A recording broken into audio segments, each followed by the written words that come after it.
Chapter 4 of Mother Goose in Prose by L. Frank Baum. The Black Sheep. Black sheep, have you any wool? Yes, my little master, 3 bags full.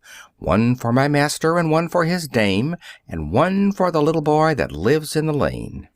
It was a bright spring day, and the sun shone very warm and pleasant over the pastures, where the new grass was growing so juicy and tender that all the sheep thought they had never tasted anything so delicious.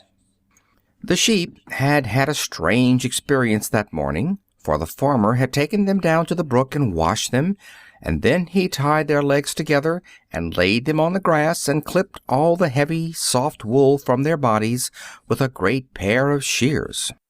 The sheep did not like this very well, for every once in a while the shears would pull the wool and hurt them, and when they were sheared they felt very strange, for it was almost as if someone took off all your clothes and let you run around naked. None of them were in a very good temper this morning, although the sun shone so warmly and the grass was so sweet, and as they watched the farmer and his man carry their wool up to the house in great bags, the old ram said crossly, "I hope they are satisfied, now that they have stolen from us all our soft, warm fleece." "What are they going to do with it?" asked one of the sheep. "Oh, they will spin it into threads and make coats for men and dresses for women. For men are such strange creatures that no wool grows on them at all, and that is why they selfishly rob us of our fleece, that they may cover their own skinny bodies." "It must be horrid to be a man," said the black sheep, "and not to have any wool grow on you at all.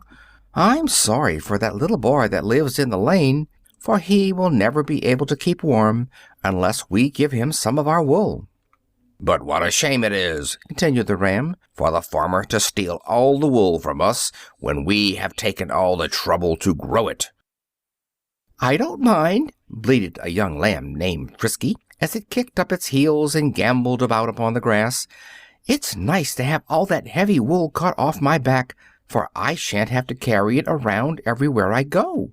"Oh, indeed," sneered the ram. "You like it, do you? Have you any idea what you look like, all sheared down to your skin? How would you like to have someone come along and see you, now that you are all head and legs?" "Oh, I wouldn't mind," said the lamb again. "I shall grow more wool by winter time, and I'm sure I don't look any worse than you do." Some of the sheep looked at the ram and began to titter, for he was old and thin, and looked very comical indeed without any wool. And this made him so angry that he went off by himself and began to eat grass, and would not speak to the others at all. "I don't know why sheep should feel badly about having their fleeces cut," remarked the black sheep thoughtfully, "for the farmer is very kind to us, and so is his dame. I am glad my wool serves to keep them warm in the winter, for before the snow comes our wool will grow out again, and we shall not be any the worse for our loss."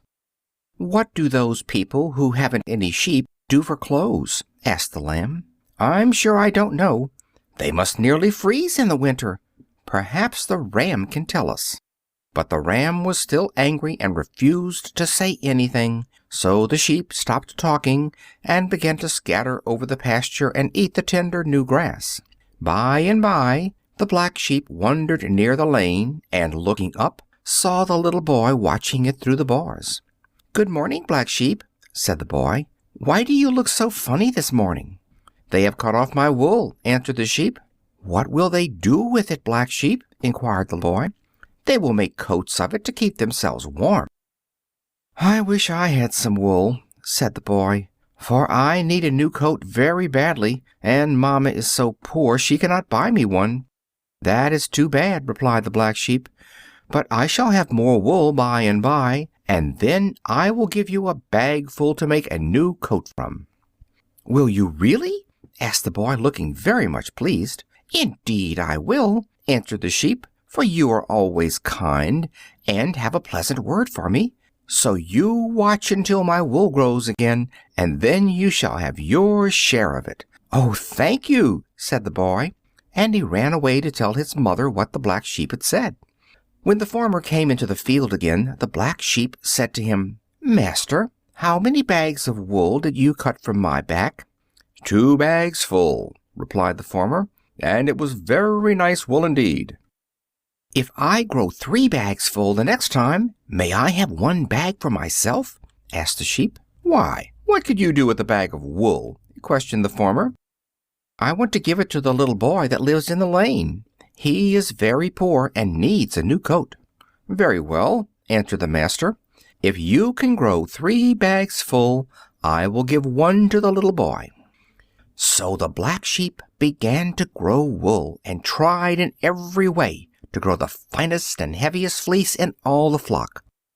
She always lay in the sunniest part of the pastures, and drank from the clearest part of the brook, and ate only the young and juicy shoots of grass and the tenderest of the sheep sorrel. And each day the little boy came to the bars and looked at the sheep and inquired how the wool was growing. "I am getting along finely," the Black Sheep would answer, "for not one sheep in the pasture has so much wool as I have grown already." "Can I do anything to help you?" asked the little boy. "Not that I can think of," replied the sheep, "unless you could get me a little salt. I believe salt helps the wool to grow." So the boy ran to the house and begged his mother for a handful of salt, and then he came back to the bars, where the Black Sheep licked it out of his hand. Day by day the wool on the sheep grew longer and longer, and even the old ram noticed it and said, "You are foolish to grow so much wool, for the farmer will cut it all off, and it will do you no good. Now I am growing just as little as possible, for since he steals what I have, I am determined he shall get very little wool from my back." The Black Sheep did not reply to this, for she thought the old ram very ill-tempered and selfish, and believed he was doing wrong not to grow more wool. Finally the time came to shear the sheep again, and the farmer and his man came into the pasture to look at them, and were surprised to see what a fine big fleece the Black Sheep had grown. "There will be 3 bagfuls at least," said the master, "and I will keep my promise and give 1 to the little boy in the lane. But my goodness, how scraggly and poor the old ram looks! There is scarcely any wool on him at all. I think I must sell him to the butcher." And in truth, although the ram kicked and struggled and bleated with rage, they tied his legs and put him into the cart and carried him away to the butcher, and that was the last the sheep ever saw of him. But the Black Sheep ran up to the bars by the lane and waited with a glad heart till the little boy came. When he saw the sheep waiting for him, he asked, Black Sheep, have you any wool?" And the sheep replied, "Yes, my little master, 3 bags full." "That is fine," said the boy, "but who are the 3 bags for?" "1 for my master, 1 for his dame, and 1 for the little boy that lives in the lane." "Thank you, Black Sheep," said the little boy. "You are very kind, and I shall always think of you when I wear my new coat."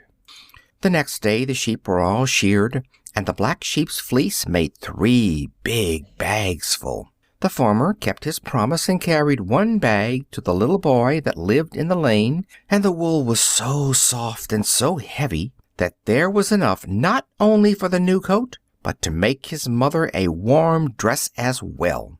The Black Sheep was very proud and happy when the mother and her little boy came down to the bars and showed the new clothes that had been made from the wool. "This pays me for all my trouble," said the Black Sheep, and the little boy reached his hand through the bars and patted her gently upon the head. End of The Black Sheep.